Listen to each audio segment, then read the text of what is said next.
जो पहली बार मेरे सामने एक वीडियो आया, मैंने कहा यार क्या मेंटल आदमी है यार, वेपन दिखा रहा है किसी को, तो गुस्सा आएगा ना, क्योंकि मैंने वही वीडियो देखा, एक आदमी दिखा रहा है वेपन, मैंने कहा तो बिल्कुल मैंने उस हिसाब से देखा उसको, जो मैं देखता हूँ मैंने स्किप कर दिया। आज मैं वहाँ गया और मैंने वहाँ के सभी बच्चों को एक ही चीज़ बोला कि तुम अन्याय के खिलाफ आवाज़ उठाओ, कहीं पर करप्शन हो रहा है तो आवाज़ उठाओ, लेकिन अगर तुमने वेपन उठाया तो मैं तुम्हारे अगेंस्ट खड़ा हूँ। वेपन नहीं उठाना। मैं आपको ये चीज़ बता रहा हूँ, सिर्फ एक गलती करी उसने, और वो गलती क्या करी, वेपन उठाया, हथियार उठाया, लेकिन 99 अच्छी चीज़ें भी थी। आप 99 अच्छी चीज़ों को छुपा दिया क्योंकि आपने एक की हत्या कर दी, आप सिर्फ एक चीज़ को हाईलाइट कर दिया। वो पुलिस वाला अपने ऊपर के अधिकारी को ये नहीं बोलेगा कि सर मैं इसको 5 साल से परेशान कर रहे हैं हम लोग, बोलेगा सर देखो सर पुलिस को देख के हथियार दिखा रहा है। एक पल के लिए सोच कर देखो कि कोई भी डीजीपी स्टेट का, जिस डीजीपी के पास एक वीडियो जाएगा कि एक वो करा यूँ करके निकल, अरे धरती का कोई भी डीजीपी हो ना सर, दुनिया के किसी भी स्टेट का, बोलेगा आदमी जिंदा क्यों, क्योंकि उसको पूरी कहानी नहीं पता कि धरातल पर क्या हुआ एक आदमी के साथ पिछले 5 साल में या किन लोग। आज भी बिहार के अंदर क्या हो रहा है मैं आपको समझा रहा हूँ। बिहार के अंदर क्या है, जातिवाद की राजनीति।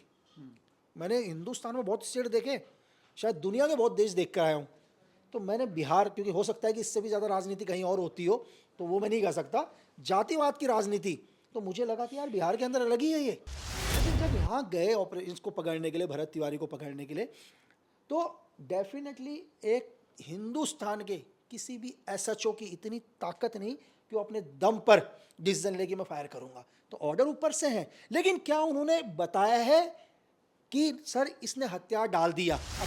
नमस्कार, आपके साथ मैं रोहित कुमार, न्यूज फोनेशन देख रहे हैं आप। पिछले 16 जून से बिहार का एक गांव जो है राष्ट्रीय पटल पर है, गांव है बिलौटी, जहां के भरत तिवारी जो हैं उनका इनकाउंटर पुलिस ने किया।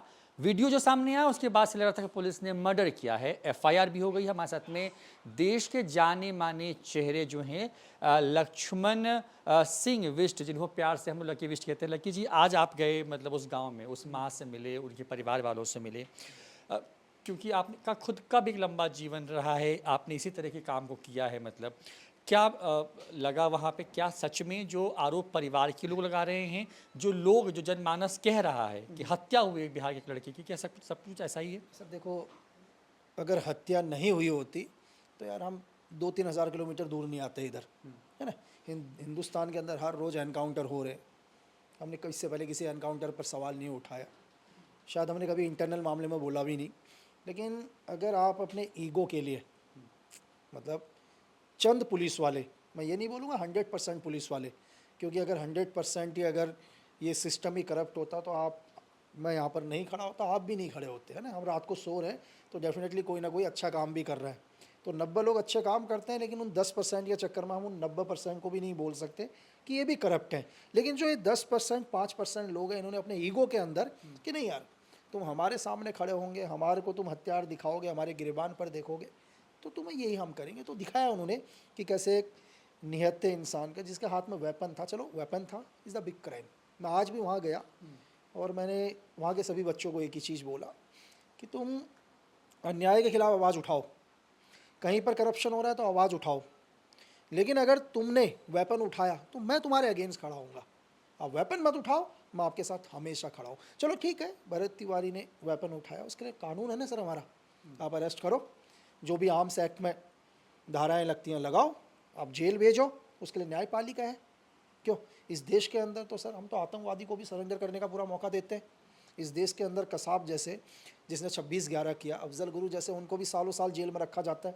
ठीक है, अगर आप ही न्याय करने लग जाओगे, आप एक माँ के सामने उसके निहत्थे बेटे को ज़मीन में लेटा के 3 गोलियां मारोगे, तो फिर आपको एक ऐसी सज़ा दी जाएगी कि मिसाल बनेगी हिंदुस्तान के कानून के अंदर सर। आप सर जब मतलब क्योंकि आपने कहा कि आप बहुत दूर थे मतलब बिहार से, और आप तक ये खबर पहुंची, क्या खबर पहुंची मतलब जिसके बाद आप खुद को रोक नहीं पाए, लगा नहीं कि आपको जाना चाहिए, और फिर जब पहुंचे तो वहाँ जो लोगों से बातचीत हुई, जो आपने वहाँ देखा, मतलब एक परिवार का दर्द देखा, उसके बाद जो खबर थी, क्या उसी तरह की बात हुई? क्यों बिहार आना पड़ा आपको? सर देखो एक्चुअली क्या है, जब से हमने होश संभाला होगा ना सर, 16-17 साल से हमने वेपन ही देख रखा है सर। अगर आप अंधेरे के अंदर भी कोई क्राइम सीन बताओगे तो हमें समझ में आ जाएगा क्राइम सीन है क्या सर। तो यहाँ आने से पहले शायद जितना मैंने यहाँ देखा होगा उससे पहले हम पूरा देख कर आ रखे हैं सर। ऐसा नहीं है कि आपने स्टार्टिंग में जो पहली बार मेरे सामने एक वीडियो आया, यार मैंने कहा यार क्या मेंटल आदमी है यार, वेपन दिखा रहा है किसी को, तो गुस्सा आएगा ना, क्योंकि मैंने वही वीडियो देखा, एक आदमी दिखा रहा है वेपन, मैंने कहा तो बिल्कुल मैंने उस हिसाब से देखा उसको, जो मैं देखता हूँ मैंने स्किप कर दिया। तो देखने के बाद, क्योंकि मैं कभी इंटरनल मामले में हम लोग देखते भी नहीं है, हम लोग, अगर आपने मेरा कभी भी कुछ भी चीज़ें सुनी होंगी तो आपने हमेशा देश के बाहर की बात सुनी होगी कि पाकिस्तान क्या कर रहा है, चाइना क्या कर रहा है, अफगानिस्तान क्या कर रहा है, अमेरिका क्या कर रहा है, मिडिल ईस्ट क्या कर रहा है, हमारे को पता ही नहीं है देश के अंदर चल रहा है। तो एक छोटी सी न्यूज़ देखी, स्किप कर दिया, क्योंकि ऐसे डेली होते हैं इस देश के अंदर। तो शाम को दिन मेरे एक दोस्त का फ़ोन आया और उसने मुझे बोला बाहर से, तुम्हारे इंडिया के अंदर क्या हुआ है? बोला एक का एनकाउंटर हो गया। मैं बाहर में ना विदेश से किसी मित्र ने हाँ, आपके मेरे फोन दोस्त ने पड़ोसी देश से जस्ट बगल से मुझे कॉल किया, यार बोला तुम्हारे देश के अंदर, बोला क्या हो रहा है? मैंने कहा यार एनकाउंटर हुआ, वेपन दिखाएगा तो एनकाउंटर तो होगा ही। बोला यार बीस पहले देखो तो सही एनकाउंटर हुआ क्यों है। यार मैंने कहा कि एक लड़का मुझे जो मेरे देश का नहीं है वो मुझे वहाँ से कॉल करके बोल रहा है, पहले मैटर तो देख पूरा। मैंने 2 दिन तक, शायद जब कोरोना स्टार्ट हुआ था ना, तब से इनकी पूरी हिस्ट्री चेक करी, एक एक चीज़ चेक करी, पूरी फेसबुक अकाउंट वगैरह पे सब जाके। चीज़ जहाँ से भी हमारे को लगता था, मेरे लोकल सोर्सेज, फेसबुक, चीज़ें, एवरीथिंग, जो भी हमारे मतलब बिहार पुलिस के अंदर भी अगर कुछ सोर्सेज है, पूरा इनपुट लिया तो समझ में आया पूरा का पूरा मैटर क्या। नहीं, हमने कहा नहीं यार, अगर आज एक माँ को अगर न्याय नहीं मिला ना, तो कल से हर रोज़ क्या होगा, कई भरत तिवारी और मारे जाएंगे। बस सिर्फ एक ही चीज़ था कि वेपन नहीं उठाना। मैं आपको ये चीज़ बता रहा हूँ, सिर्फ एक गलती करी उसने, और वो गलती क्या करी, वेपन उठाया, हथियार उठाया। लेकिन 99 अच्छी चीज़ें भी थी। आप 99 अच्छी चीज़ों को छुपा दिया क्योंकि आपने एक की हत्या कर दी, आप सिर्फ एक चीज़ को हाईलाइट कर रहे हो, ठीक है। अब सर मतलब क्योंकि माँ के आवेदन पर जो आप मांग भी कर रहे थे कि मतलब एफआईआर होनी चाहिए, अब माँ के आवेदन पर एफआईआर हो गई है। अब लगता है कि जो सच में इस पूरी घटना के पीछे जो दोषी लोग हैं उनको सज़ा मिलने जा रही है। और क्यों नहीं मिलेगी सर, एफआईआर दर्ज हो गई ना सर। पहला क्या है, कानून का पहला चीज़ क्या है, एफआईआर दर्ज करो। जो भी इस केस के अंदर थे, जिनके नाम एफआईआर में हैं, या और भी चीज़ें आएंगी, अभी तो इन्वेस्टिगेशन होगी, आएंगी। मैंने आपसे क्या बोला कि सर 10 लोग करप्ट हैं, 100 पूरे 100 के 100 नहीं है, लेकिन जो 90 लोग हैं हमें उन पर विश्वास करना। अच्छा, केरल के ऊपर शायद 16 पुलिस वालों को फांसी की सजा होगी ना सर, बिल्कुल। तो इसका मतलब वहाँ भी तो जांच कोई ना कोई कर रहा था।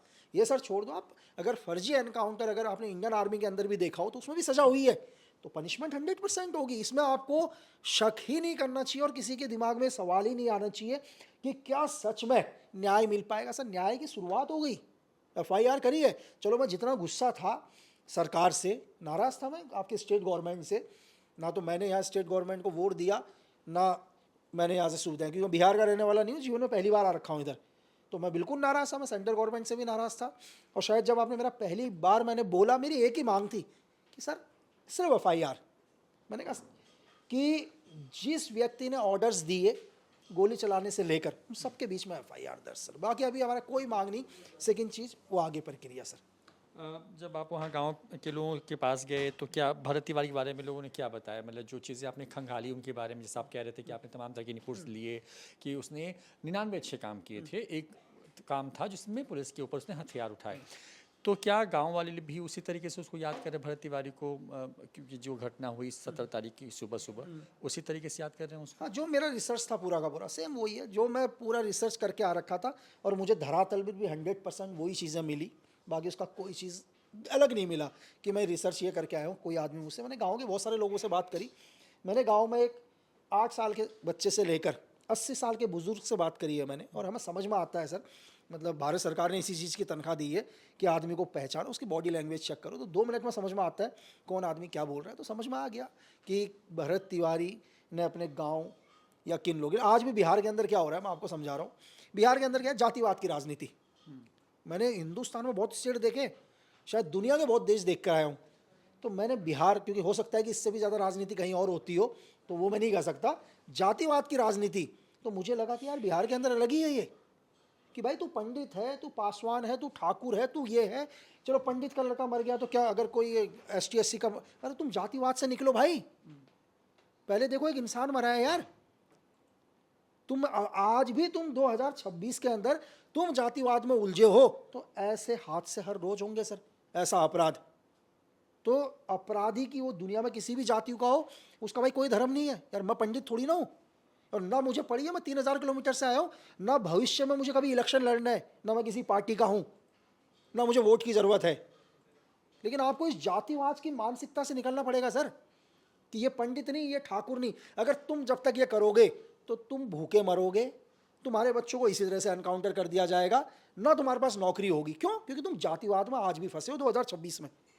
आप यूजुअली मतलब आपने शुरुआत में भी कहा कि आप कभी भी इस तरह के इंटरनल मामलों में कभी इंटरवीन नहीं करते हैं, मतलब इस मामले में इसलिए क्या कि दूसरा कोई भरत तिवारी जो है वो ना बने, मतलब। लेकिन पुलिस के अंदर, क्योंकि पुलिस की कार्यशैली के तौर पर कई सारे उदाहरण हैं, पुलिस की के अंदर की जो ठसक है, जो वर्दी का एक, मैं सबके बारे में नहीं कह रहा, लेकिन एक वर्ग है पुलिस में या इस तरह की सेवाओं के अंदर जिसके अंदर उस वर्दी की गर्मी होती है।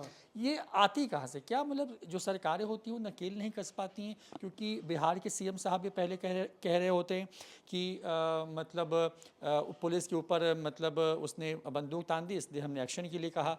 फिर वही सरकार मतलब 24 घंटे से के आसपास का वक्त गुजरता है, वो बैकफुट पर आ जाती है। तो क्या शुरुआत में सरकार सही से मतलब बता नहीं पा रही है अपने जवानों को, या कंट्रोल नहीं है उनका कि मतलब इस तरह की घटना हो जाती है और सरकार तक झूठी रिपोर्ट पहुंचाई जाती हो कि 10 राउंड फायरिंग की तो हमने पहले दो राउंड गोली चलाई, फिर बाद में पोस्टमार्टम रिपोर्ट में बात आ जाए कि 5 गोलियां लगी हैं, इस तरीके की।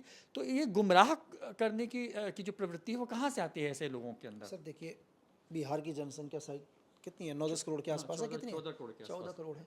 एक मुख्यमंत्री, क्या पॉसिबल है कि मुख्यमंत्री 14 करोड़ आदमियों की रिपोर्ट डेली मुख्यमंत्री के पास जाएगी? नहीं। एक डीजीपी हैं बिहार के, डायरेक्टर जनरल ऑफ पुलिस, आपको पॉसिबल लगता है कि 14 करोड़ को जो लॉ एंड ऑर्डर को मेंटेन कर रहे हैं डीजीपी, वो सब कुछ देख पाएंगे? नहीं। तो इसलिए डिवाइड है। नीचे का एक छोटा सा उदाहरण के साथ समझाता हूँ। यही जहाँ से मैं आया हूँ अभी, भरत तिवारी के घर से, वहाँ भी एक लोकल थाना है। भरत तिवारी पिछले 4-5 साल से जो भी अपनी मांगे कर रहा है, चीज़ें चल रहा है, एप्लीकेशन के थ्रू सब कुछ कर रहा है, एवरीथिंग। अगले को लग रहा है यार नहीं मांगना, मेरी एप्लीकेशन यहाँ का एसडीएम एसडीपीओ फाड़ दे रहा है। एक आदमी फ्रस्ट्रेट हो गया, चाहे एक ने उसको धमकी भी दी तेरा एनकाउंटर कर देंगे हम, चाहे करें या नहीं करें वो बात अलग है, लेकिन एक के दिमाग में घर कर गया यार मेरी बात भी नहीं माने, कहीं मेरा एनकाउंटर भी ना कर दे। अगला एक वेपन खरीद के लाता है, इलीगल वेपन, ठीक है, हथियार खरीद लिया। अब हथियार खरीदने के बाद क्या, उसको तो पता मुझे मार ही देंगे, उसके दिमाग में आ गया कि ये लोग मुझे मारेंगे। कुछ एक पुलिस वाले आते हैं, वो वेपन दिखाते हैं। अब वो पुलिस वाला उसको प्रेजेंट कैसे करेगा? वो पुलिस वाला अपने ऊपर के अधिकारी को ये नहीं बोलेगा कि सर मैं इसको 5 साल से परेशान कर रहे हैं हम लोग, बोलेगा सर देखो सर पुलिस को देख के हथियार दिखा रहा है। एक पल के लिए सोच कर देखो कि कोई भी डीजीपी स्टेट का, जिस डीजीपी के पास एक वीडियो जाएगा कि वो कह रहा है यूँ करके निकल, अरे धरती का कोई भी डीजीपी हो ना सर, दुनिया के किसी भी स्टेट का, बोलेगा आदमी जिंदा क्यों है? क्योंकि उसको पूरी कहानी नहीं पता कि धरातल पर क्या हुआ एक आदमी के साथ पिछले 5 साल में। चलो वही चीज़ अगर किसी स्टेट के मुख्यमंत्री को दिखाया जाए, वो क्या बोलेगा यार, बोलेगा यार मेरे पुलिस वालों को, हमारी पुलिस वालों को कोई वेपन दिखा रहा है। सर मैं ना पक्ष ले रहा हूँ ना चीज़, मैं कह रहा हूँ कि होता कैसे है धरातल के ऊपर, कि सही इन्फॉर्मेशन कैसे, क्योंकि उन लोगों ने अपनी कमियों को छुपाने के लिए, उन्होंने ये नहीं बोला कि एसडीएम साहब इसकी बात नहीं मान रहे थे, इसको एनकाउंटर की धमकी दे दी, हमने इससे मारपीट करी, तब ये फ्रस्ट्रेट होकर ये वेपन लेकर आ गया, वो सारी बातें हटा दी, सिर्फ इसको क्या भरत के पॉइंट ऑफ व्यू से दिखा दिया। तो ऊपर वालों ने बोला ना सर, अब इसको आप क्या बोलोगे? अब इसको चाहे मिस कम्युनिकेशन बोलो, अपने ऊपर तक आपने सही जानकारी नहीं दी वो बोलो, लेकिन इसमें बहुत सारे लोग क्वेश्चन करेंगे कि या नहीं डीजीपी साहब को तो पूरी इंक्वायरी करनी चाहिए थी, डीजीपी मुख्यमंत्री को पूरा। अरे डीजीपी साहब उनके पास तो हर रोज आते हैं, अगर एक डीजीपी कहेगा यार इसी केस के ऊपर लग जाओ, तो भाई हर रोज क्राइम आता है, हर रोज एफआईआर होती है, तो धरती में पॉसिबल नहीं है सर। आपको कहीं ना कहीं अपने से जूनियर के ऊपर ट्रस्ट करना पड़ेगा। आप भी यहाँ काम कर रहे हैं, आप अपने सीनियर को बोलते हो सर ये न्यूज़ बहुत अच्छी है, अब सीनियर बोलेंगे नहीं नहीं नहीं पहले मैं इसमें रिसर्च करूँ, आपको बोले जाओ यार, अब चाहे वो न्यूज़ अच्छी हो या ना हो, लेकिन आपके ऊपर ट्रस्ट कर रहे हैं। तो दुनिया का हर विभाग क्या होता है, ट्रस्ट के ऊपर चलता है सर। एक अंतिम सवाल सर, जो मैं इस वीडियो को वाइंड अप करते हुए पूछना चाहता हूँ या समझना चाहता हूँ, क्योंकि आपने इस तरह की सेवाओं में ही अपना जीवन दिया है, क्या अमूमन इस तरह के मामलों में आपको लगता है कि जब एनकाउंटर करने की नौबत आती है तो क्या जो हायर अथॉरिटीज़ है, लाइक जैसे कि ज़िले के कोई एसपी है या डीआईजी है रेंज का, आईजी है या फिर डीजीपी है, क्या उन लोगों से पूछा जाता है, या मतलब ये बहुत लोकलाइज लेवल पर, मतलब जो अधिकारी डीएसपी या थानेदार या फिर बहुत मामलों में एसपी लेवल तक ही ये ऑर्डर्स होते हैं? होता क्या, मतलब क्या ये एनकाउंटर के लिए क्या पूछा जाता है, या मतलब कि नहीं स्थिति ऐसी होती है कि एनकाउंटर पुलिस कर देती है, या फिर ऐसी स्थिति दिखाती है कि हमने इनकाउंटर क्यों किया? सर दो चीज़ें होती हैं, ऐसा नहीं। अगर पहली चीज़ क्या है, हम नॉर्मली तरीके से पुलिस क्या कर रही है, किसी को पकड़ने जा रही है या घेरा करने जा रही है। अगर सपोज करो हम किसी का घर को सर्च करने भी जा रहे हैं, कॉर्डिनेट सर्च लगा रहे हैं, हम कहीं भी जा रहे हैं, अचानक क्या होता है मुठभेड़ में हमारे ऊपर 2-3 लोग हमला करते हैं। इसमें अगर एक लोकल सिपाही भी होगा ना सर, कांस्टेबल, वो भी फायर कर देगा क्योंकि उसको अपनी आत्मरक्षा करनी है। उस सिचुएशन में उसके पास वक्त नहीं है कि वो क्या करे, ऊपर से पूछे क्योंकि सिचुएशन ऐसी है कि अचानक आपके ऊपर किसी ने हमला कर दिया तो आप सेल्फ डिफेंस करोगे। एक दूसरी सिचुएशन है, पहले से बताया जाता है कि सर आज हम एक अपराधी को या अभियुक्त को या क्रिमिनल को या टेररिस्ट को पकड़ने जा रहे हैं। पहले पूरी ब्रीफिंग होती है, ऐसा नहीं कि एकदम से उठ के आ गए।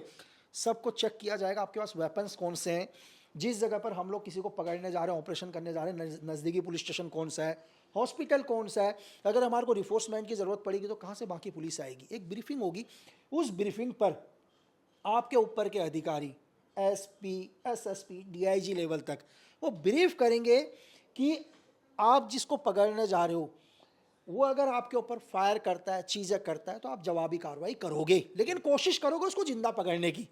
एक आतंकवादी के साथ भी है, अगर आर्मी स्पेशल फोर्स भी ऑपरेशन करने जाती हो तो आतंकवादी को बोलती है तू हथियार डाल दे, जबकि आर्मी को ऑर्डर है कि रॉकेट लॉन्चर मारो और पूरे घर को उड़ा दो। तो उस सिचुएशन में भी सरेंडर करने का टाइम मिलता है। लेकिन जब यहाँ गए ऑपरेशन को पकड़ने के लिए, भरत तिवारी को पकड़ने के लिए, तो डेफिनेटली एक हिंदुस्तान के किसी भी एसएचओ की इतनी ताकत नहीं कि वो अपने दम पर डिसीजन लेके मैं फायर करूंगा। तो ऑर्डर ऊपर से है, लेकिन क्या उन्होंने बताया है कि सर इसने हथियार डाल दिया? अब ग्राउंड के ऊपर एक अधिकारी नहीं है, एक डीजीपी नहीं है, मेरी बात समझ रहे हैं? ऊपर से जब वो फायर मार रहा है तो क्या उन्होंने उस टाइम बताया कि सर इसने हथियार डाल दिया, हम इसको मारे या नहीं मारे? वो तो घटना स्थल और वहाँ की चीज़ें पता होगी कि उस वक्त पर क्या हुआ था। मेरी बात समझ रहे हैं? क्या उस वक्त पर उन्होंने अपने अधिकारी को ये बताया था ऊपर SP, SSP, DIG, IG, DGP कि भरत तिवारी सरेंडर कर चुका है, अब हम इसे मारें, है ना सर? या उन्होंने मार दिया और बोला कि सर ये तो हमारे ऊपर फायर कर रहा था? वो अभी जब भी ये केस आगे चलेगा ये सबके सामने आ जाएगा सर। तो देखिए लकी विश साहब हैं, इन्होंने बहुत बारीकी से वो तमाम चीज़ों को बताया कि क्या क्या हुआ, कि इन लोगों ने कहें कि अपने ईगो के अंदर आकर के भरत तिवारी के इनकाउंटर के सहारे उसकी हत्या की। ये तमाम इस पूरी बात को उन्होंने बताने की कोशिश की, क्योंकि बहुत दूर से बिहार पहुँचे हैं, पहली दफ़े उस गाँव में पहुँचे जहाँ के रहने वाले थे भरत तिवारी, जिनकी पुलिस एनकाउंटर में 17 तारीख जो जून है उस दिन उनकी हत्या हुई। आज जो है एफआईआर की कॉपी भी सामने आ गई है, जिसमें मां के बयानों के आधार पर, जिसकी मांग वो खुद भी कर रहे थे, जो है जो दोषी पुलिस वाले हैं, जिसमें डीएसपी से लेकर के जो थानेदार और कुछ जो 3 और लोग हैं, उनके ऊपर एफआईआर हुई है। अब क्योंकि इनको भरोसा है, क्योंकि एफआईआर हो गई है उन लोगों पर जिन लोगों ने इस पूरी वारदात को, या कहें कि इस पूरे इनकाउंटर, फेक इनकाउंटर को जो है करने की कोशिश की, इन्हें भरोसा है कि जस्टिस भी जो है वो ज़रूर मिलेगा। कैमरा पर्सन अग्रपाली के साथ रोहित कुमार, न्यूज़ 4 नेशन, पटना।